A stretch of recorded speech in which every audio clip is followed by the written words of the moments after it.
లోగోలు పట్టుకునేటప్పుడు నా చేతి కన్నా ఇస్తే నేను పట్టుకుంటా కదా.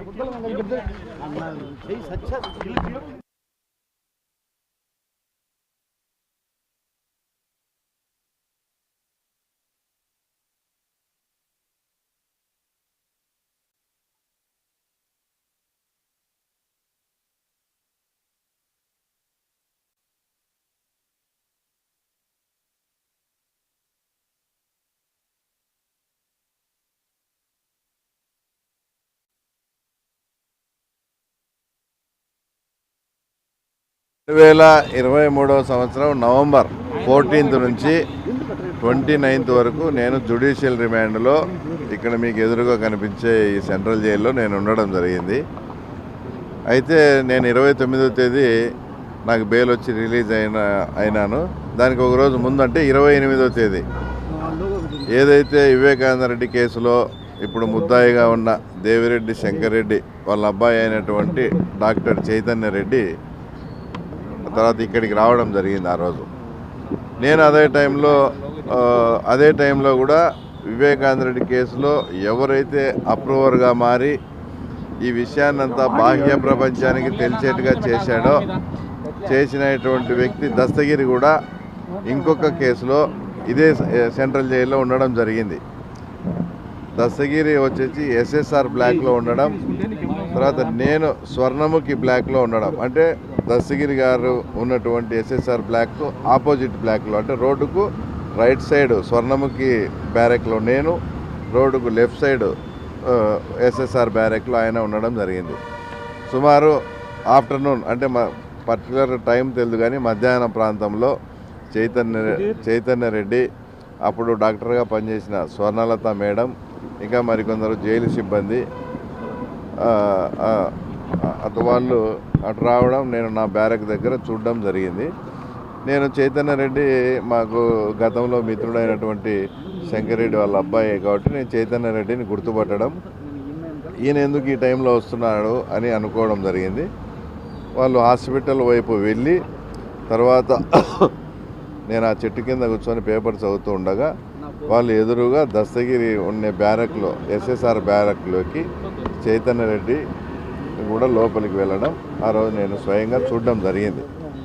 కానీ నేను ఆ రోజు సాయంత్రమే ఒక కేసులో అప్రూవర్ అయినటువంటి దస్తగిరి ఉన్న టైంలో అదే కేసులో ముద్దాయి అయినటువంటి దేవిరెడ్డి శంకరెడ్డి వాళ్ళ అబ్బాయి ఏదన్నా కావచ్చు రీజన్ ఈ సెంట్రల్ జైలుకు మీరు అనుమతించడం ఇది కరెక్ట్ కాదని అప్పట్లో ఉన్న సూపరింటెండెంట్ అయినటువంటి ప్రకాష్ సార్తో కూడా నేను ఈ విషయం గురించి డిస్కస్ చేయడం కూడా జరిగింది.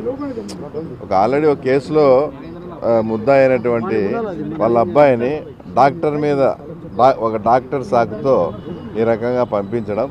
ఇంకో విషయం ఏంటంటే ఆ డాక్టరు దేనికి సంబంధించిన ఆ తర్వాత నిపుణుడు, అంటే ఏ రంగంలో అతను పీజీ చేశాడో ఆ జబ్బు ఉన్న ఖైదీలకైనా కానీ కనీసం ఇన్ఫర్మేషన్, అంటే ఫలాని వ్యాధికి సంబంధించిన డాక్టరు ఈరోజు విజిట్కి వస్తున్నాడు, మీకేమైనా సమస్యలు ఉంటే చెప్పండి అని తోటి ఖైదీలకు తెలియజేయడం కానీ, నాకు కానీ తోటి ఖైదీలకు కానీ ఇంకా ఎవరికి కూడా ఇన్ఫర్మేషన్ కూడా లేదు. అంటే ఆయన వస్తున్నట్లు కానీ ఫలానా డాక్టరు ఫలానా జబ్బుకి వస్తున్నాడు, మీకు ఏమైనా సమస్యలు ఉంటే చెప్పుకోండి అని ఒక నోటీస్ బోర్డు కానీ ఏ విధమైన ఇన్ఫర్మేషన్ లేకుండా సడన్గా వచ్చినట్లు నాకు తెలిసింది.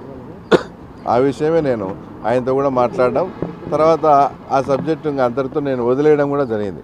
కానీ ఎప్పుడైతే దస్తగిరి గారు అతనికి బెయిల్ వచ్చి రిలీజ్ అయిన తర్వాత దస్తగిరి గారు నా బ్యారెక్లోకి వచ్చి నాకు 20 కోట్లు ఆఫర్ చేశారు, 20 కోట్లు సంథింగ్.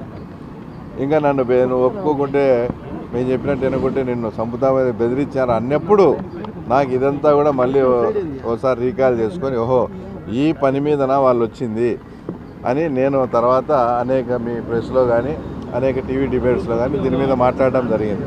కాబట్టి నాకు ఇప్పటి వరకు అర్థమైంది ఏంటంటే ఎప్పుడైతే అప్రూవర్గా మారిన దస్తగిరితో ఎటువంటి పరిస్థితుల్లో అయినా స్వయంగా మాట్లాడాలా, అతను ఒప్పుకుంటే వీలుంటే ఒక మంచి ఆఫర్ అతనికి ఇవ్వాలా, ఒప్పుకోకపోతే బెదిరియాలనే ప్రత్యేకమైన ఉద్దేశంతోనే డాక్టర్ చైతన్య రెడ్డి గారు అక్కడికి వచ్చినట్లు ఆ తర్వాత నా అంతకు నేను వచ్చేసి అలా భావిస్తున్నాను. ఈరోజు స్టార్టింగ్ నుంచి నేను ఎన్ని రోజులు ఇక్కడ జైల్లో ఉన్నాను, 14 రోజులు. అప్పట్లో నాతో పాటు అప్పుడు ఇన్ఛార్జిగా పనిచేసిన ప్రవీణ్ రెడ్డి కూడా ఉన్నాడు. నేను ప్రవీణ్ రెడ్డి కలిసి ఒక 7 రోజులు వచ్చేసి నర్మదా అనే బ్యారెక్లో ఉన్నాము. ప్రవీణ్ రెడ్డి అతనికి ఒక వారం ముందే బెయిల్ వచ్చింది. ప్రవీణ్ రెడ్డి బెయిల్ వచ్చిన తర్వాత నన్ను స్వర్ణముఖి బ్యారక్కు మార్చారు.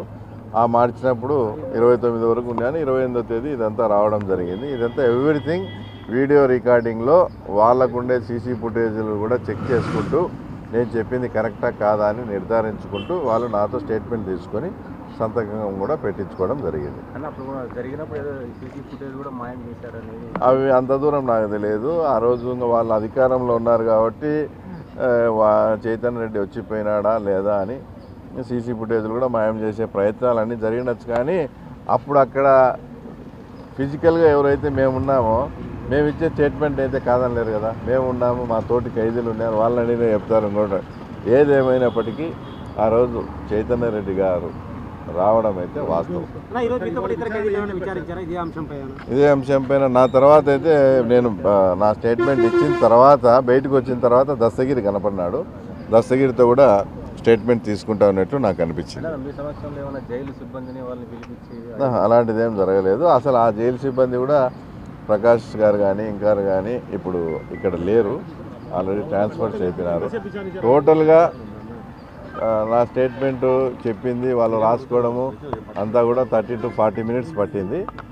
టోటల్గా ఇవి ఏమంటే ఆయన వచ్చినాడా లేదా, ఆ వచ్చిన టైంలో మీరు 50 రకాలు ఉన్నారు, ఆ పర్టికులర్ టైమింగ్స్ ఏంటి, ఇది వాస్తవమా కాదా అని అడగడం.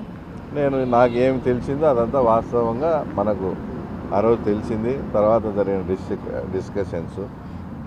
ఇంకో విషయం, ఇదంతా జరిగిన తర్వాత ప్రకాష్ గారిని నేను ఒక అప్రూవర్ అయిన ఒక అతను ఒక బ్యారక్లో ఉన్నప్పుడు ఏ నెపంతో అయినా కానీలే ఒక ముద్దాయిగా ఉండే వాళ్ళ అబ్బాయిని మీరు ఎలా అలౌ చేస్తారని కూడా నేను ఆ రోజే క్వశ్చన్ చేశాను.